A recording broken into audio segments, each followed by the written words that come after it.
Did you know that unmarried men get less opportunities, get paid 10 to 20% less than their married counterparts? And this isn't just when it comes to jobs. When it comes to societal capital, unmarried men have the lowest percentage. And this is exactly why a lot of men always want to get married the moment they hit 30. They might waste their times in their 20s. They'll always talk about how they're enjoying life because they know if they want to go higher in the patriarchal hierarchy, they have no choice than to get married. And getting married to a woman is going to unlock many more benefits of being under the patriarchy. The thing that has actually sparked this conversation, my own brain was bombarding me with so many points about this, and I was like, I need to make a video so that I can save myself from all these thoughts because I need to share them with someone. I was watching the first episode of Formula One's documentary Drive to Survive, and in this first episode, Christian Horner, the Red Bull team principal, was accused of inappropriate behavior. And at first, all these allegations were dismissed against him. And then someone allegedly sent text messages and pictures to F1 journalists and F1 team principals. And it looked pretty serious. The thing that really got me thinking was the part where it was rest day and Christian Horner came with his wife holding hands and just making that whole walk where they're being photographed. And that really made me think, why is it that when a lot of these powerful men get into trouble, all of a sudden you see them having their wives by their sides? They're taking pictures, they look like they're happy. You know, the picture of a happy family, the picture of, see, my family is still with me even though you were trying to pull me down. And it really got me thinking about this pressure that women always have to always stand by their husbands. That pressure is never really there for men to stand by their wives. You as a wife, if things go bad in your own life, most of the times your husband will leave you and people will actually praise that man for leaving you. But when you have a husband that is going through something, and most especially going through something publicly that is going to embarrass them, that is going to make them lose their job, as a wife, you're expected to stand by him. Even if whatever they did was completely horrendous, even if they're embarrassing you, you're expected to stand beside them. And it really clicked. As a woman, you're expected to stand by your husband because that helps that man, that husband, keep their place in the patriarchy hierarchy. It's showing that they have conquered this woman to a point where even if she's opening herself a lot of critique, a lot of ridicule, even when she is embarrassed, she is still standing by him. This man has already won. Even if we do not want to believe it, unfortunately under the patriarchy, as women, we're just being used as tokens, as trophies. That's why you're always hearing people talking about, oh, I am the prize, I am the prize. Why do you think that this idea of prize came along? Who even created it? Men absolutely understand that if you can show how you dominate a woman, how you conquer a woman, you're going to be rewarded by the patriarchy. It's just been a few months where we did see a showdown on social media between two American celebrities. The man was telling the woman, I won because you are now my baby mama. But he was talking to his wife. And what did he mean by saying I won? He was basically communicating that he didn't really care about her. He had won because he had shown how much he had conquered her, because they have children, because he had cheated on her several times and she did nothing about it. And this is exactly the mindset that a lot of men have when it comes to women and marriage. They are not looking at marriage as an equal partnership. They're looking at it as a way of elevating or going a step higher in the patriarchal hierarchy. And this is one of the things that a lot of women never understand. You were trying to bring your 50-50 into marriage, but the man is like, I want to get married so that I can be taken more seriously, so that I can get more opportunities. I always see it, even in the village that I grew up in, the way a lot of men speak about the men that are in their 30s, their late 30s, and are not married. You are not taken seriously. You're not even invited to family functions. And even when you arrive at family functions, you do not have the right to speak. No one even respects you. Older men will talk to you in the worst way possible, and they will always give you suggestions about how they can find a woman for you if it's something that you find hard to do. And this is why I always find it so interesting when a lot of men, especially on social media, and I have really just come to believe that a lot of men who live these sentiments are just boys, because I refuse to believe that someone who is in their 20s and their 30s could think like this. But you see a lot of these men who are always saying that, oh, men don't need women. Women owe everything in this world to the men. Like, are you even listening to yourself? You wouldn't be alive if it were not for a woman. Just because you produce a little bit of fertilizer doesn't mean that you're responsible for life. Women are responsible for life, and that's one of the reasons why a lot of governments are doing everything possible to try and control women's bodies. And of course it works well for a lot of these men to say that women cannot survive without men, because that is reverse psychology. Of course they need women to believe that, and that's exactly what has been happening in the world of today. You see a lot of women who will put aside everything else in their life just because they want to find a man, just because they want to be a wife, because they've been brainwashed to think that marriage is going to be something great for them. You see some women who will even propose to their man because they're so desperate to have the title of fiancé or wife. And in reality, you're just helping to elevate that man. In fact, the moment you go on your knee as a woman under the patriarchy, under the rules of patriarchy, you are just showing how valuable this man is. That man is going to be getting all the praise from their boys. Can you imagine the woman degraded herself and decided to beg him to marry him? Oh, it looks like it's going to rain today. I've really been thinking a lot about this idea of activism and the role of women, because I come from a country that is incredibly patriarchal, and for the last year we've had a femicide crisis and no one is batting an eye. And recently there was a man who was cheated on, and he thought that being cheated on warrants femicide. And unfortunately this is the kind of thinking that a lot of men have, not just a lot of men but also a lot of women, because of course we live under the patriarchy. I really do not believe that as women we're ever going to have any kind of rights under patriarchy. We can cry about equality and all that, but it's always going to come at the detriment of the lives of women. The only way that we can achieve equality is getting rid of all the systems, and unfortunately a lot of people are not willing to do that. A lot of people just want to make small changes to make them comfortable under the patriarchy. A lot of people do not want to change themselves because it takes a lot of time and effort. That also means that all these changes we are trying to make to patriarchy mean nothing, because at the end of the day your life as a woman is not seen as valuable or equal to that of man. And until many women understand that, nothing is ever really going to change. We're just going to end up fighting against each other. It comes this war of the women who want change versus the pygmies who are like, oh, I'm not like the other girls.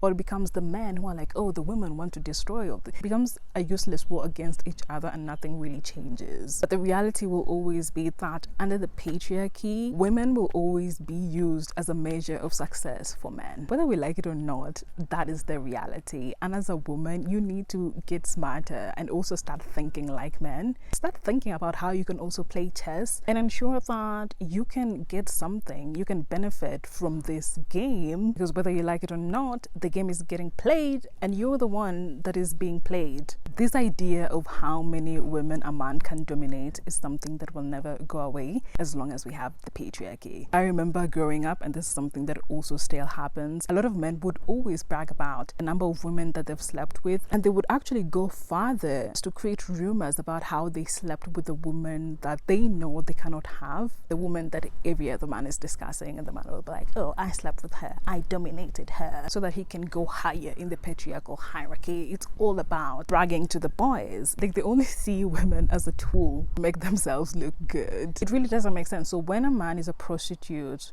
it's something to be applauded, but when a woman does the same, it's a bad thing. I really don't get that. It's absolutely not logical, but it's not logical because they are thinking of women as tools. About power, they're supposed to be dominating the woman. It's not the woman who is supposed to be dominating the man. That's why you always see the men that truly love the women in their lives, they're always being made fun of. They're always being told that wakona umama mingi, they are too woman-like. That's why even when a man is married, they're expected to cheat. Because when you cheat on your wife and they stay with you, that is a measure of how much they've dominated dominated their wife. Women have always been brainwashed from a young age that when a man cheats on you, well, that is a man's nature. But you as a woman, if you cheat on that man, hell is going to fall on you. This is one of the reasons why no one really does anything about femicide, because even when you look at the statistics, femicide happens in family homes, it happens in romantic relationships, because a lot of these men who do these horrendous things to women, they would rather that you died, that they killed you, instead of you leaving them,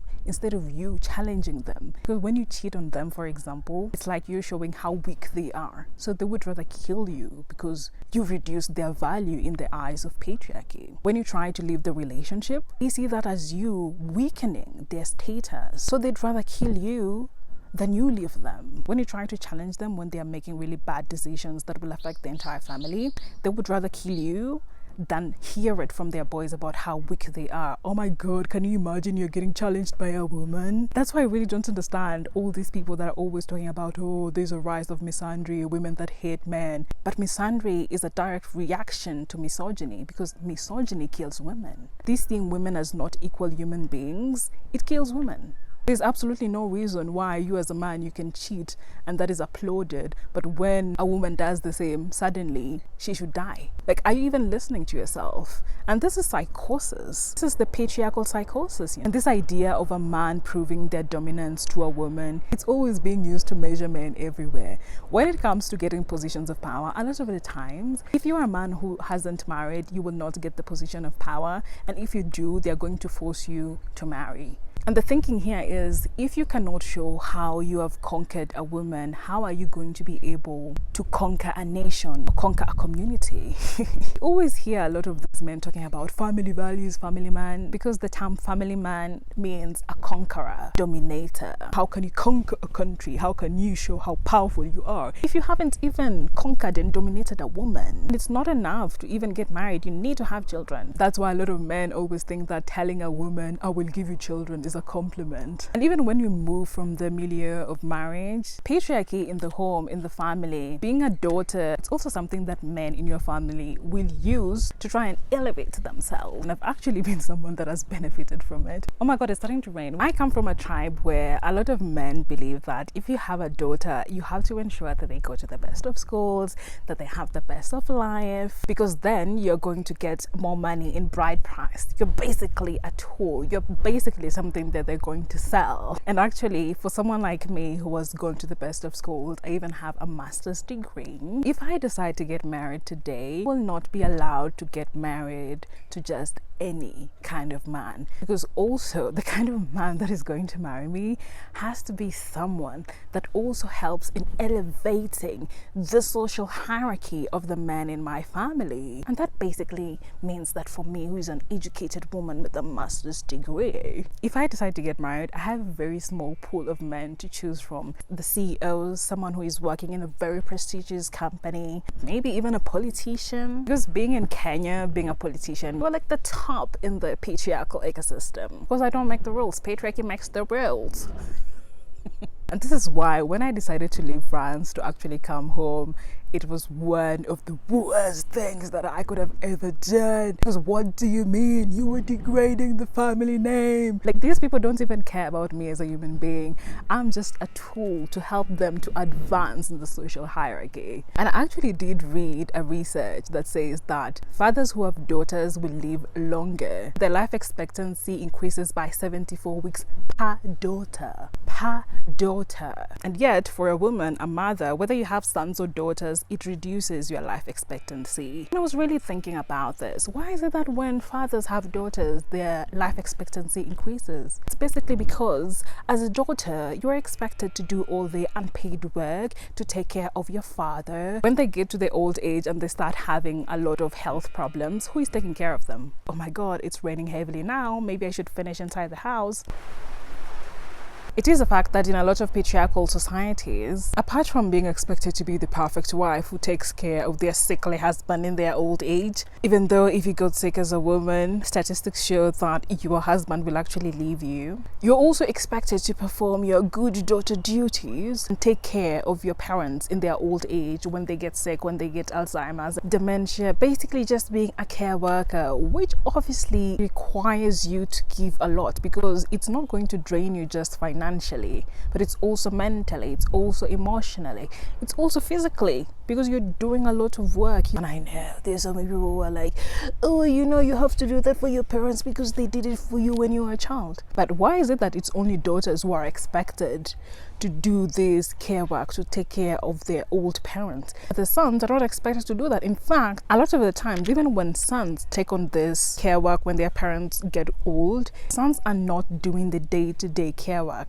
They're going to work and they're sending the money, and it's the wives of the sons who are taking care of the old parents of the son. It's not the son that is doing the care work. It's either their wife, or when they don't have the wives, then it's the sisters who are expected to step in. You as the daughter, you're expected to leave everything behind and take care of your parents because, oh my God, you owe them. This is why this idea of giving birth to children as a retirement plan exists. Instead of people planning for their own retirement, they're thinking that, oh, I will just give birth to a whole human being who's going to take care of me. You know, the funny thing is that the people who are always expecting their children to take care of them are not even good parents. One thing that I never really hear people talking about is that when people get to the retirement age, it's only the men who are always retiring because they retire from the formal work. But when women retire from formal work, they still have to take care of other people. Even if you're retired as a woman, you still have to take care of your sickly husband. But no one is going to take care of you if you got sick. The women literally never retire for the entirety of their lives. But of course, for the men, even if they lose their wives, they have daughters that are going to step in and they're going to be doing the house chores for them, ensure they're eating well. That's why their life expectancy goes up. It's actual proof that men cannot live without women. Men depend on the labor of a lot of women in marriage, but they also depend on the unpaid labor of their own daughters.